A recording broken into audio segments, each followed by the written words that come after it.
Allah Azza wa Jal a prédestiné que ce bas monde soit une demeure de passage et non pas une demeure éternelle.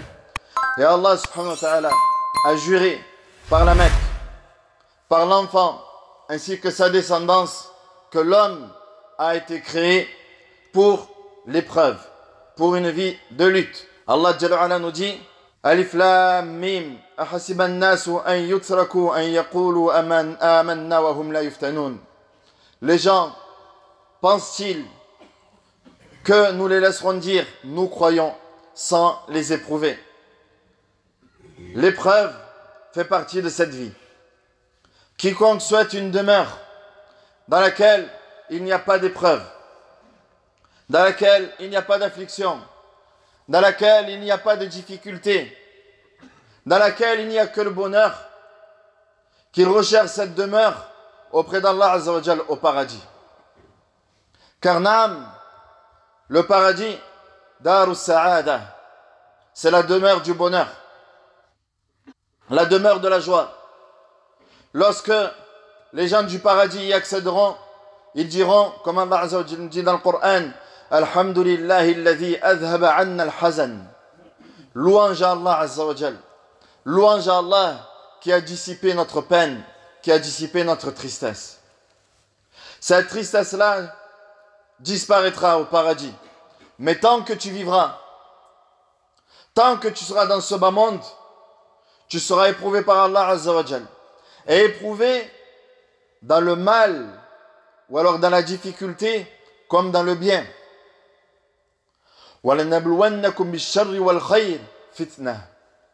Nous vous éprouverons dans le mal comme dans le bien. Ne pense pas que l'épreuve, c'est simplement être touché par les maladies, par la pauvreté, par des difficultés. L'épreuve également, c'est être touché, c'est avoir une bonne santé, c'est avoir la richesse, des biens avec abondance, et savoir si tu remercies Allah subhanahu wa ta'ala. Serviteur d'Allah, nous avons vu lors de la khutbah précédente quelques moyens par lesquels Allah Azza wa Jal accorde le secours aux serviteurs. Et nous poursuivons cette khutbah, Inch'Allah, en évoquant d'autres moyens. Parmi les moyens par lesquels Allah Azza wa Jal te facilite tes épreuves et te fait voir le bout du tunnel, te fait voir la lumière après de longs moments d'épreuve, il y a le fait que toi tu facilites à ses serviteurs, que tu rendes service, que tu sauves service aux serviteurs d'Allah subhanahu wa ta'ala. Le prophète Isa nous dit dans un hadith que vous connaissez tous, Man nafasa an mu'minin kurbatan min kurabi dunya nafasa Allahu anhu kurbatan min kurabi yawm al-qiyamah.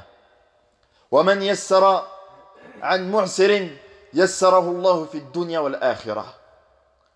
Il nous dit alayhi salatu wassalam, quiconque décharge son frère d'un fardeau de ce bas monde, d'une difficulté de ce bas monde, Allah Azza wa Jal le déchargera des difficultés du jour de la résurrection. Wa man yassara, et quiconque facilite à quelqu'un qui est dans la difficulté, Allah Azza wa Jal lui facilitera dans l'ici-bas comme dans l'au-delà. Wallahu fi auni al-abd ma kana al-abdu fi auni akhihi. Et Allah est au service du serviteur. Ya Abdallah, mais est-ce que tu entends cette parole? Allah est à ton service tant que toi tu es au service des autres. C'est pas chacun pour soi et Dieu pour tous. Innamal mu'minuna ikhwa. Les croyants ne sont que des frères. Wal mu'minuna wal mu'minat ba'duhum awliya'u ba'd. Ils sont les alliés les uns des autres et ils ne se laissent pas tomber. Al-muslim akhul muslim. Le croyant est le frère du croyant. Lorsque le croyant est dans la difficulté, il est au fond du trou, toi en tant que croyant, tu es là pour tendre la main. Tu es là pour tendre la main et pour dire que Allah Azza wa Jal nous a unis, lui et moi, par les liens de l'islam. Et je ne laisse jamais tomber mon frère. Et si tu veux qu'Allah Azza wa Jal il t'aide, aide ton frère. Si tu veux qu'Allah Azza wa Jal il te pardonne, pardonne à tes frères. Toi maintenant, qui as des biens. Toi maintenant, quand je dis des biens, je ne parle pas d'avoir un salaire de footballeur. Tout simplement, lorsque tu regardes ceux qui sont en dessous, qui ont un statut inférieur au tien, comme le dit le prophète Aïssa wassalam, انظروا إلى من هو أسفل منكم ولا تنظروا إلى من هو فوقكم ذلك أجدر ألا تزدروا نعمة الله عليكم. Regarde celui qui a un statut inférieur au tien et ne regarde pas celui qui a un statut supérieur au tien. Ça te permettra de voir les bienfaits qu'Allah Azza wa Jal t'a accordés.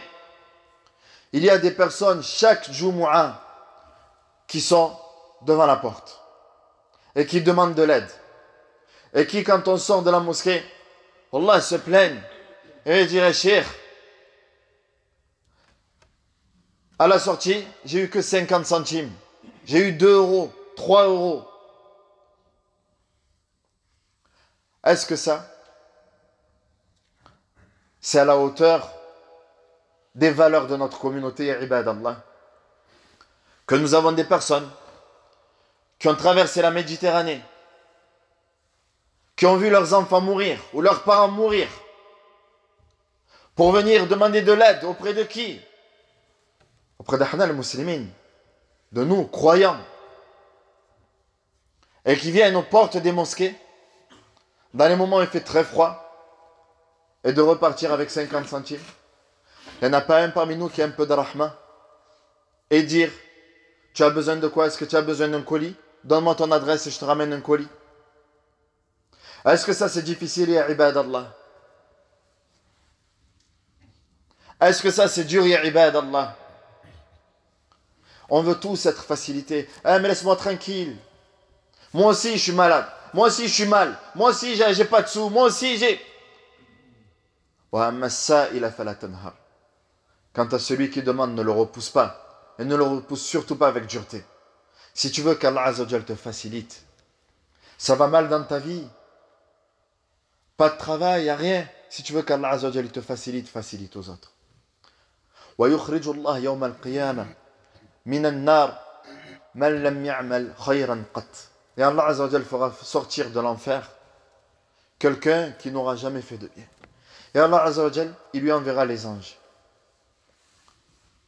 Et il dira, akhrijuhu minan nar, faites-le sortir de l'enfer. Demandez-lui qu'est-ce qu'il a fait.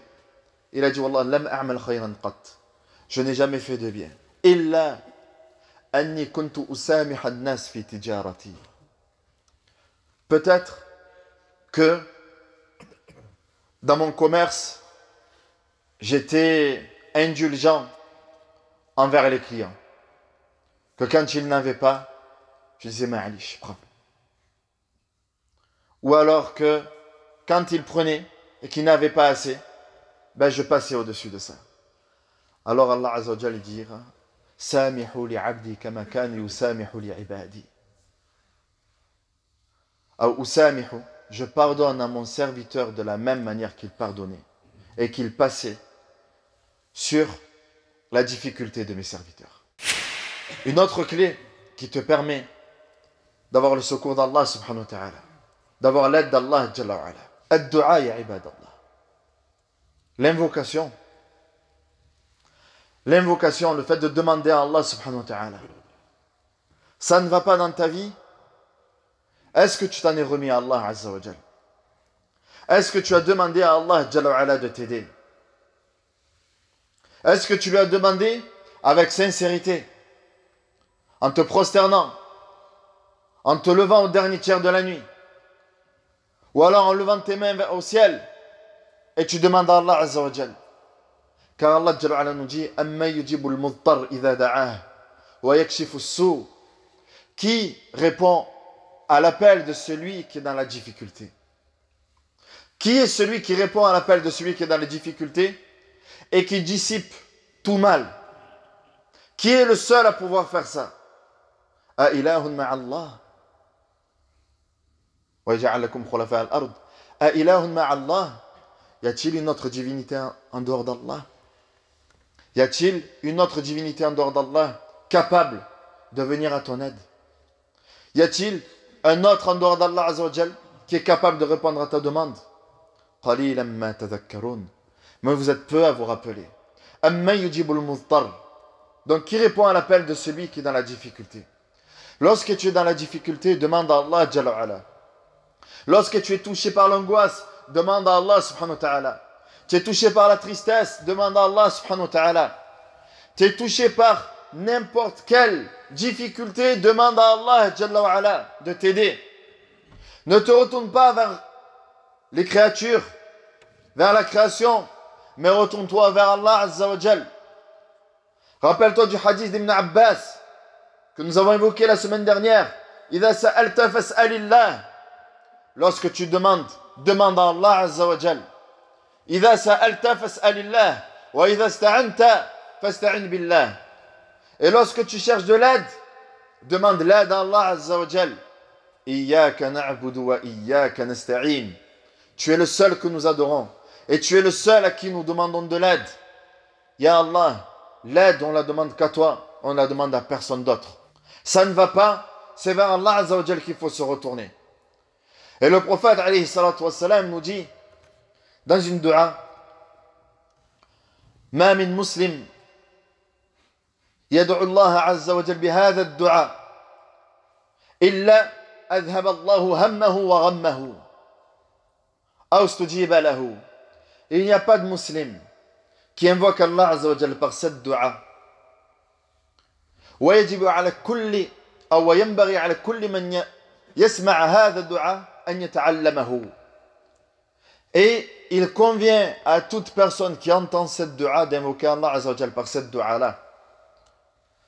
Comme il a dit le prophète alayhi salatu wassalam, sans qu'Allah Azza wa Jal ne dissipe sa tristesse, sa peine, ou qu'il réponde à son invocation. La traduction, Ya Allah, je suis ton serviteur, fils de ton serviteur, fils de ta servante.